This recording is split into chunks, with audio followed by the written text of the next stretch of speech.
प्रभु तेरी वाणी जीवन की रोटी, नैनों की ज्योति अंधेरा मिटाती।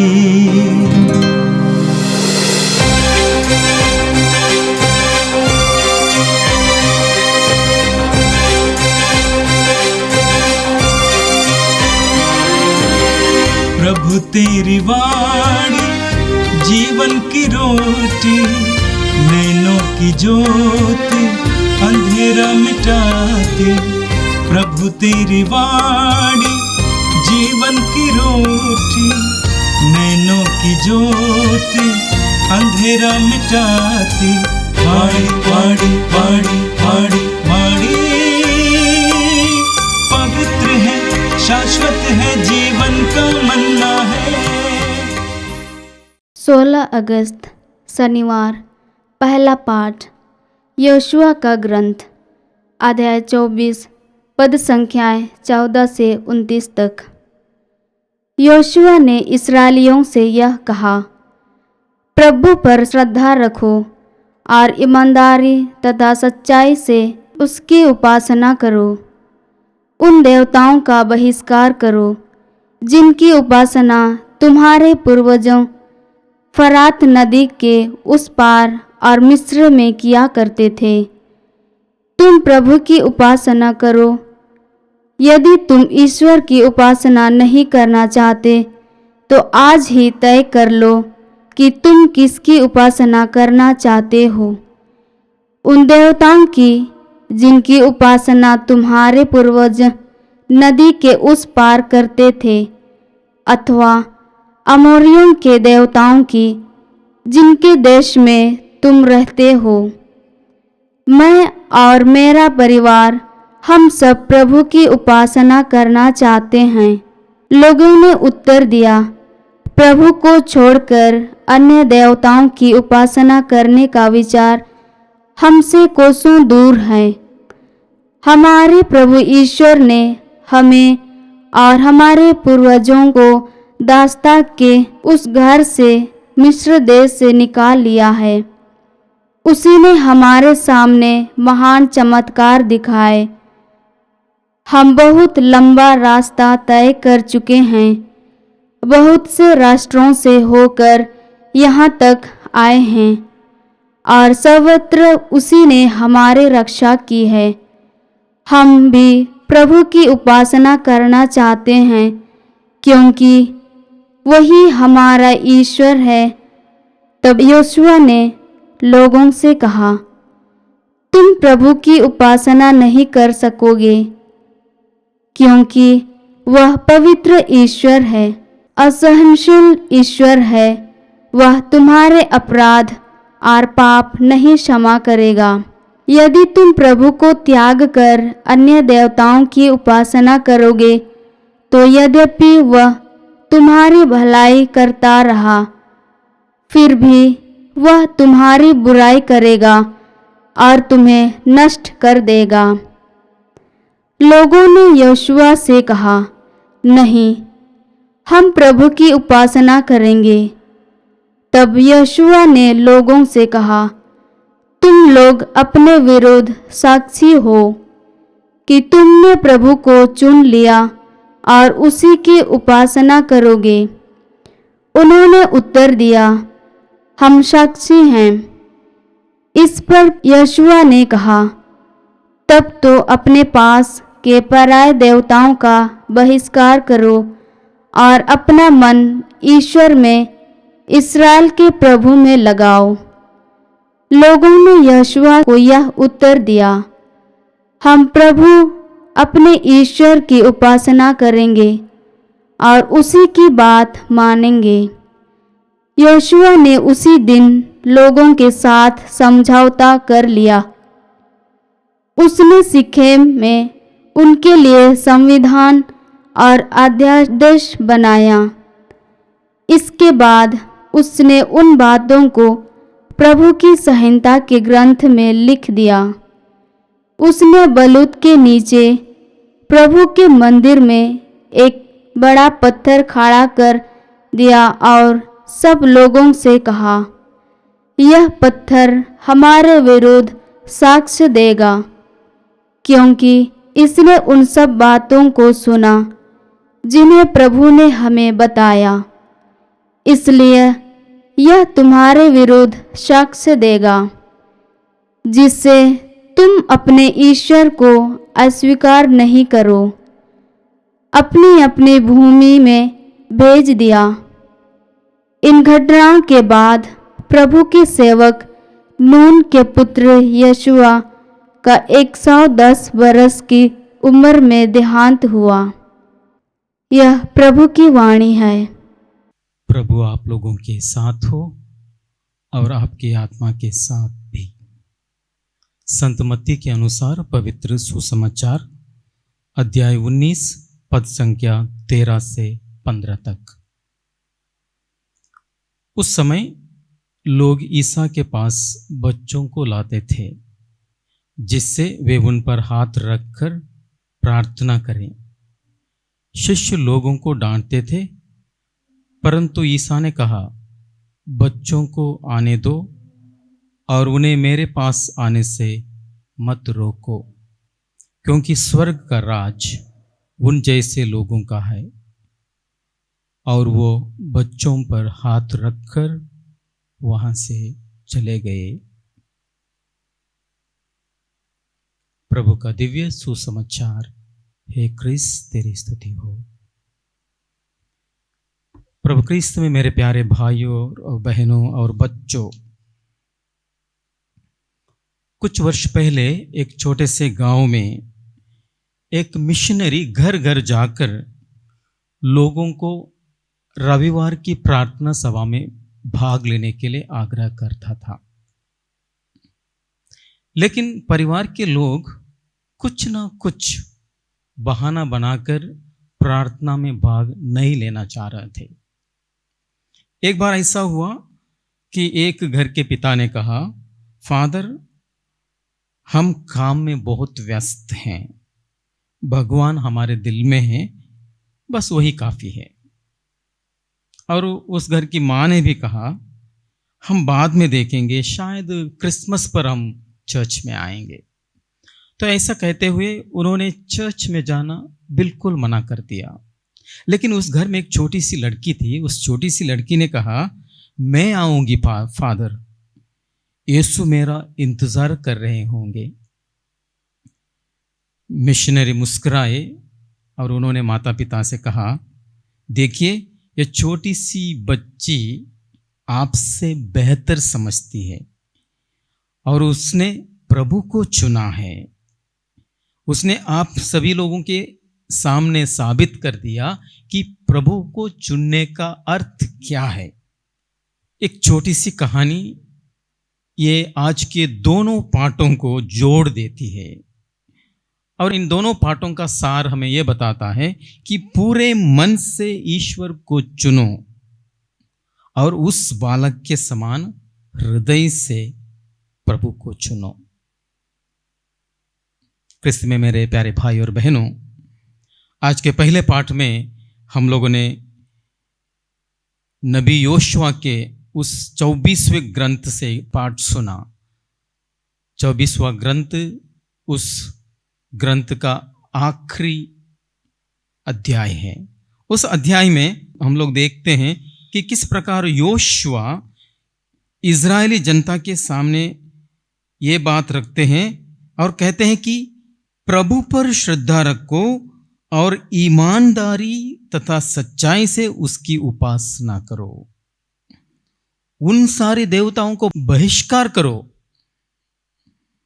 जिनकी उपासना तुम्हारे पूर्वज फरात नदी के उस पार मिस्र देश में किया करते थे।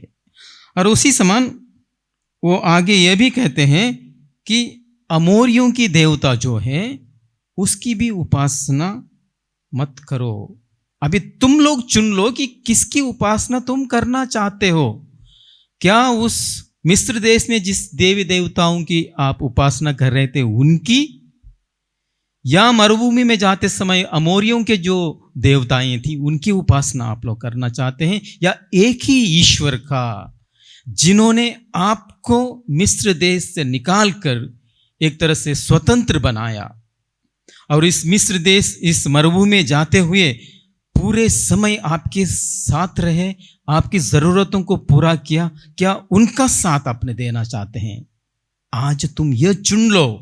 तो उनके सामने एक तरह की एक चुनौती रखी गई कि उन्हें चुनना है। किसको चुनना है? ईश्वर को चुनना है या देवी देवताओं को चुनना है?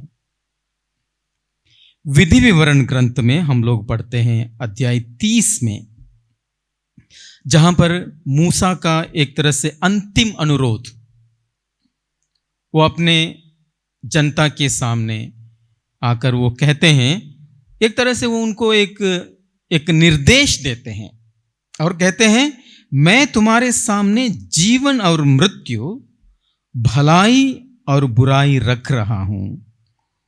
तुम लोग जीवन को चुन लो जिससे तुम और तुम्हारे वंशज जीवित रह सकें। विधि विवरण ग्रंथ अध्याय 30 पद संख्या 19। मूसा उन्हें स्पष्ट कहते हैं कि तुम इसे चुन लो, तुम मृत्यु का नहीं बल्कि जीवन को चुन लो।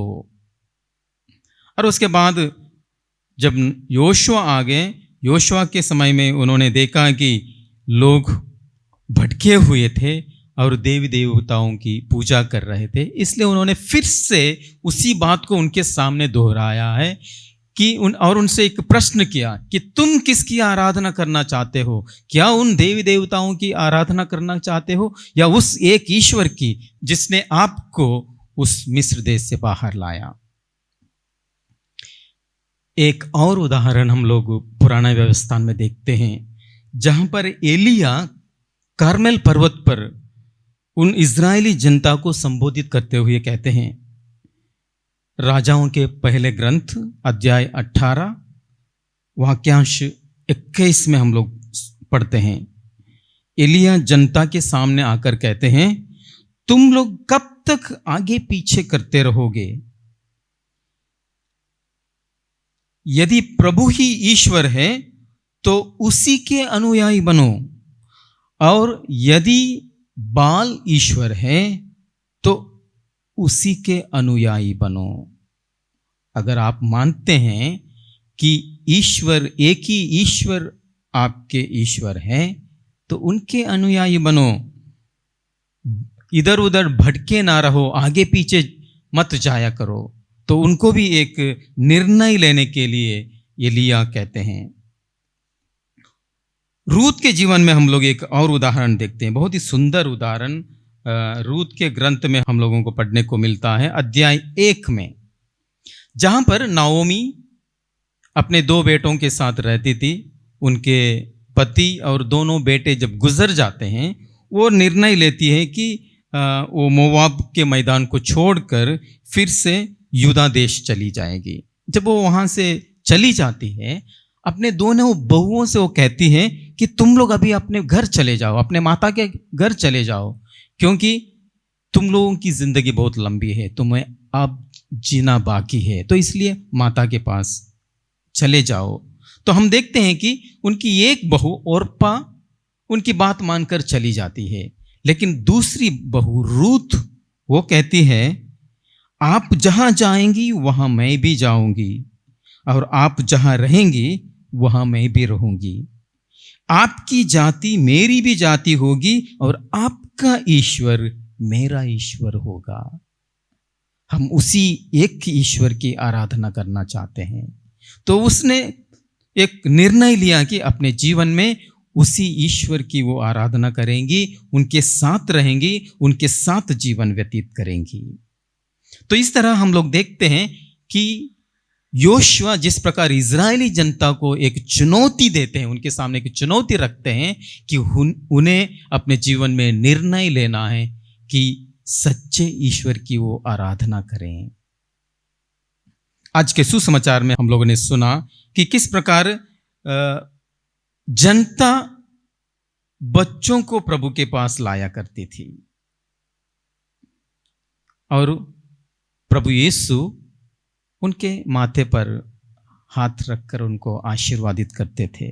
लेकिन शिष्य लोग उनको डांटते थे, क्योंकि उनकी दृष्टि में ये छोटे से बच्चे बहुत ही महत्वहीन थे, और इसलिए उन लोगों को डांटते थे, उनको प्रभु से दूर रखते थे। शायद उन्होंने सोचा होगा कि प्रभु को परेशान ना करें, लेकिन प्रभु कहते हैं उनको मत रोको, बच्चों को आने दो,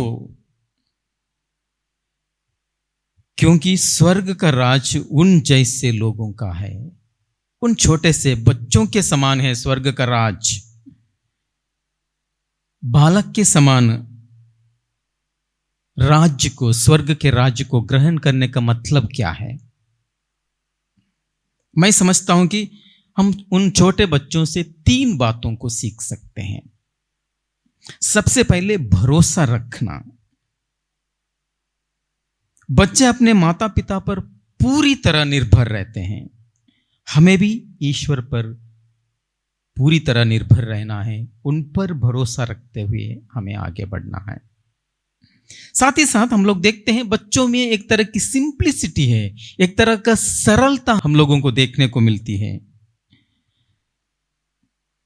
बच्चे कोई भी चीजों को जटिल नहीं बनाते हैं। यदि आप कहें ईश्वर तुमसे प्रेम करते हैं, वो जल्दी मान लेते हैं। वो उनको मालूम है, वो तुरंत ही समझ जाते हैं कि हाँ, ईश्वर हमसे प्रेम करते हैं। तो कोई भी संकोच के बिना जैसे आप उनसे कहेंगे, बहुत ही सरलता से वो मान लेते हैं।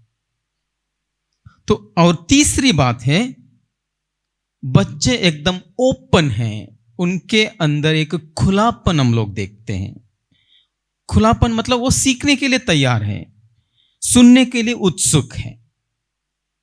तो शायद प्रभु यीशु जब हमसे कहते हैं बालक के समान बनो, वो चाहते कि हम लोग अपने जीवन में इन 3 मूल्यों को धारण करें। सबसे पहले भरोसा रखना, ईश्वर पर भरोसा रखना, और हमारे जीवन में एक सरलता, एक सिंप्लिसिटी प्रदर्शित करना, और साथ ही साथ एक खुले हृदय से सुनना, एक दूसरे को सुनना और एक दूसरे से सीखने के लिए तैयार रहना। अक्सर हम लोग जैसे जैसे बड़े हो जाते हैं, हमारे अंदर ये सरलता की भावना खत्म होने लगती है। हम संदेही बन जाते हैं, एक दूसरे पर संदेह करने लगते हैं, जरूरत से ज्यादा सोचते हैं, आज्ञा का पालन करने में देर करते हैं। यीशु हमें निर्मल हृदय से, भरोसेमंद हृदय से ईश्वर को ग्रहण करने के लिए और ईश्वर की आराधना करने के लिए बुलाते हैं। तो आज प्रभु यीशु हम सभी के सामने एक प्रश्न रखते हैं कि तुम क्या चुनना चाहते हो? योशुआ ने कहा, दृढ़ निश्चय के साथ प्रभु को चुनो, दृढ़ निश्चय के साथ प्रभु को चुनो। और यीशु ने भी हमें सिखाया है कि बालक के समान बनकर हृदय से स्वर्ग के राज्य को हमें अपनाना है। तो इसलिए हमें आवश्यक है कि यदि हम बिना भरोसे का प्रभु को चुनते हैं तो हमारा विश्वास सूखा और बोझिल नहीं बन जाएगा। यदि हमारे पास बालक जैसा भरोसा है लेकिन कोई दृढ़ निश्चय नहीं है तो हमारा विश्वास कमजोर और अस्थिर हो जाएगा। तो इसलिए आज प्रभु यीशु हम सभी से प्रश्न पूछते हैं कि तुम किसकी सेवा करना चाहते हो? क्या तुम मेरे पास बालक के समान हृदय से आओगे? उत्तर हम सभी को वैयक्तिक रूप से देना पड़ेगा। तो आइए प्रार्थना करें। हे सर्वशक्तिमान पिता परमेश्वर, आप हमारे जीवन दाता है, आप हमारे रक्षक है, आप हमें मार्गदर्शन देते हैं। सारे वरदानों के लिए हम आपको धन्यवाद देते हैं। कभी कभी हम अपने जीवन में भटक जाते हैं, दुनिया के प्रलोभन में हम लोग फंस जाते हैं और आपसे हम लोग दूर चले जाते हैं। आज आप फिर एक बार हम सभी लोगों को सचेत कर रहे हैं कि हम आपके पास लौट आएं, आपको हम लोग चुने, क्योंकि आप ही हमारे एक ही ईश्वर हैं जो हमारी रक्षा करते हैं, हमें सुरक्षित आपके पास लौटने के लिए एक मार्ग तैयार करते हैं। आप हमारे साथ रहें, हमें सच्चा मार्ग दिखाते रहें। ये प्रार्थना हम करते हैं हमारे प्रभु क्रिस्त के द्वारा, आमीन। प्रभु तेरी वाणी जीवन की रोटी, नैनों की ज्योति अंधेरा मिटाती, वाणी वाणी वाणी वाणी वाणी